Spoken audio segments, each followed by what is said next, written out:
ፊልሙ ሲጀምር ሊዮ የተባለ ግለሰብ ያለምንም አደጋ መከላከያ መሳሪያ በራሱ ጥንካሬና መነሳሳት ከፍታ ላይ ሲወጣና ከዛም ወድቆ ሲሞት ያሳየን ነው።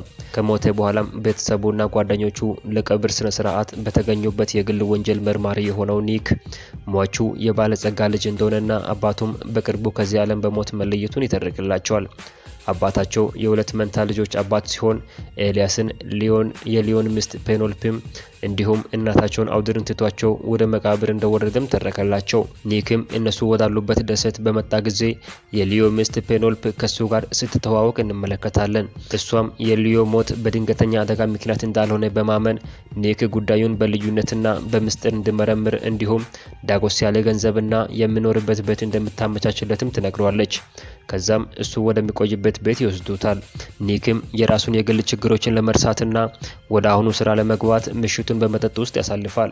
ሲነጋም ወደ ከተማ በመሄድ ስለ ሊዮ አንዳንድ መረጃዎችን ለመሰብሰብ ይረዳው ዘንድ የሊዮን ኬዝ የያዘውን መርማሪ ፖሊስ ጆርጅ መነን ያገኘዋል። እሱንም በጉቦ አታለውና ራሱን ከግሎባል ላይፍ ኢንሹራንስ እንደመጣ አድርጎል በመናገር ምናልባትም የቤተሰብ እጅ ይኖርበት ይሁን በማለት የሊዮን ፋይል እንዲሰጠውም ጠየቀው። ጆርጅ ግን ልተባበረው አልፈለገም። በዚህም ኒክ የራሱን ካርድ ትቶለት ሐሳብን ከቀየርክ በማንኛውም ጊዜ አለው ብሎት ይወጣል። በመቀጠልም ኒክ ኤልያስን ተከትሎት ተራራ ወደሚወጡ ሰዎች ጋር ይሄዳል።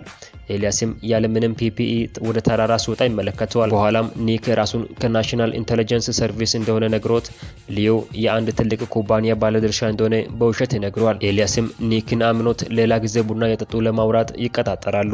በሚቀጥለው ቀንም ኒክ በሱና በወንድሙ በሊዮ መካከል ከዚህ በፊት ግጭት ተፈጥሮ እንደሆነ ሲጠይቀው በቤተሰብ መካከል የሚፈጠር ቀላል ጸብ እንጂ ከዚህ የዘለለ ነገር እንደሌለ ይነግረዋል።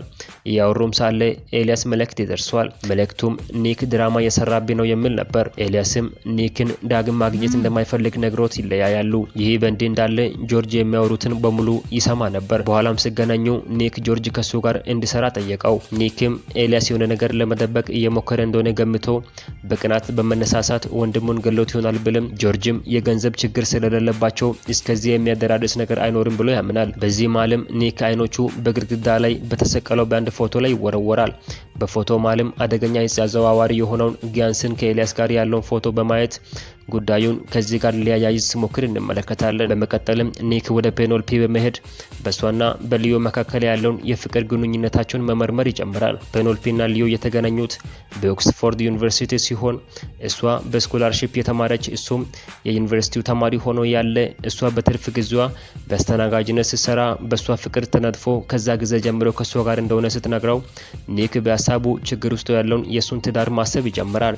ወደ ቤቱ ሲሄድም ሚስቱ ከሆነ ሰው ጋር ቀጠሮ አለብኝ ብላ ስትወጣና እሱም ለመጀመሪያ ጊዜ የቅናት ስሜት እንደተሰማው ያወቀበት ያ ቅጽበት ትዝ አለው። ከሀሳቡ ሲመለስም ፔኔሎፔና ሊዮ ለመጀመሪያ ጊዜ የተገናኙበትን አድራሻ ሰጠችው። እሱም ወደ ቦታው ሄዶ ምርመራዎችን ሲያደርግ የሄድ ባንድና አንዳንድ የቤተሰብ ፎቶችን እንዲሁም ለቤተሰቡ በጣም ቅርብ ጓደኛ የሆነችው ቪክቶሪያ ላይክን ያገኛታል። ሊዮ ከመሞቱ ከ3 ቀን በፊት እርስ በርስ ተጣልቶ እንደነበር ገልጾ ሲጠይቃት እሷም እኔ ስራዬ በባር ውስጥ መጠጥ መሸጥ ነው ብላ ትነግረዋለች። ቀጥላም ኤልያስ የካምፓኒው ስራ አስኪያጅ እንደሆነና ሊዮ ግን በየጊዜው ደሞዝ እንደሚከፈለው ተነግሯለች። ሊዮ ፔኔሎፔን እንደሚወዳትና ኤልያስ ደግሞ ታታሪ የስራ ሰው መሆኑንም አከለች። ቀጥሎም ፔኔሎፔ ከኒክ ጋር የሊዮ አስከሬን ወደ ተገኘበት ቦታ ይሄዳሉ። ኒክም ተራራ ላይ ያለምንም ፒፒ መውጣቱ እንዳስገረመው ሲነግራት ፔኔሎፔም አባታቸው ከልጅነታቸው ጀምሮ እንደዚህ ያሉ ከባባድ ነገሮችን እንዲለማመዱ ስላስተማራቸው እንደሆነም ነገረችው። እናም ወንድማማቾቹ ከልጅነታቸው በዚህ ማል እንዳለፉም ገለጸች። በኋላ ኮሌጅ የነበራትን ጊዜ ማውራት ትጀምራለች። ኤልያስ ሊዮ ፔኔሎፔም እንደሚወዳት ኮሌጅ ያሉም ያውቅ ነበር። በአንድ ቀንም ሊዮ ሳይ ኤልያስ ለፔኔሎፔ ማታ አብረን ማጥናት እንችላለን የሚል ቴክስት ይልክላታል።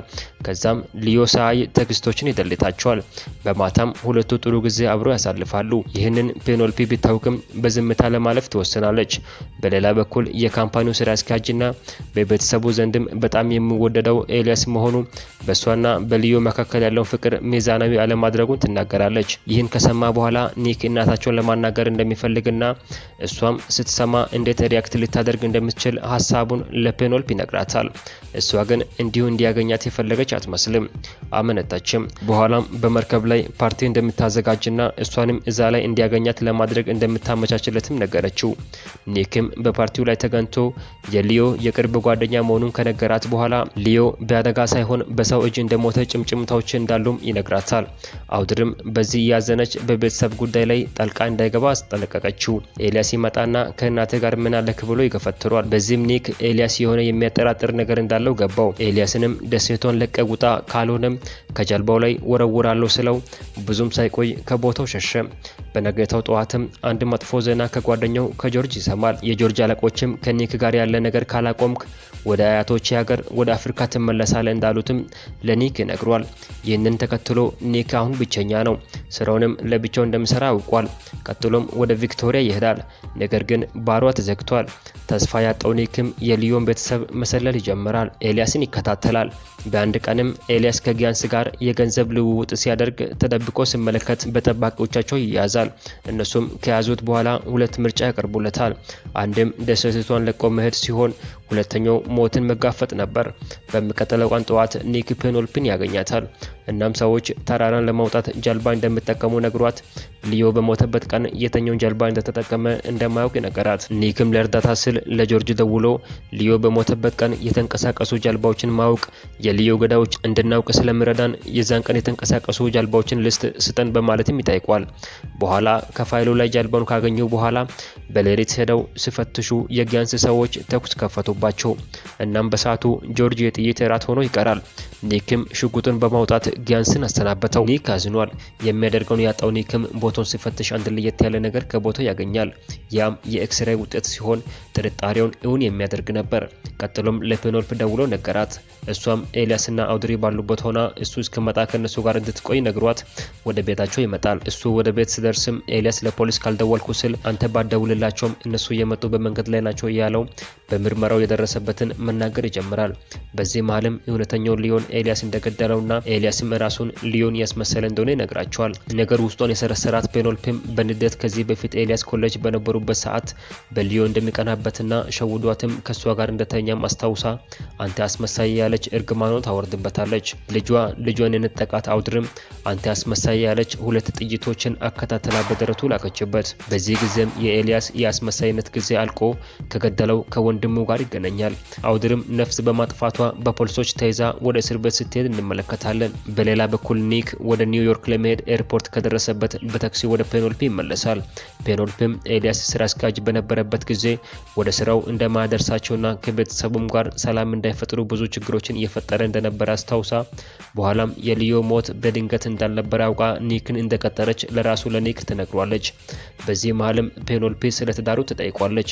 እሱም ሚስቱን የጥይት ዋይን ሊያጠጣት አስቦና አቅዶ ወደ ቤት በሚሄድበት ሰዓት ልጁን አይቶ ሀሳቡን በመቀየር እነሱን በመተው ሀገሩን ለቆ እንደወጣ ይነግራታል። በመጨረሻም ፔኔሎፔ ኒክን በአንድ በሚያምር ቦታ ጋብዛ ጥሩ ምሽት ካሳለፉ በኋላ ወደ ቤተሰቡ እንዲመለስ ስታግባባው ያሳየን ፊልሙ በዚህ ይጠናቀቃል።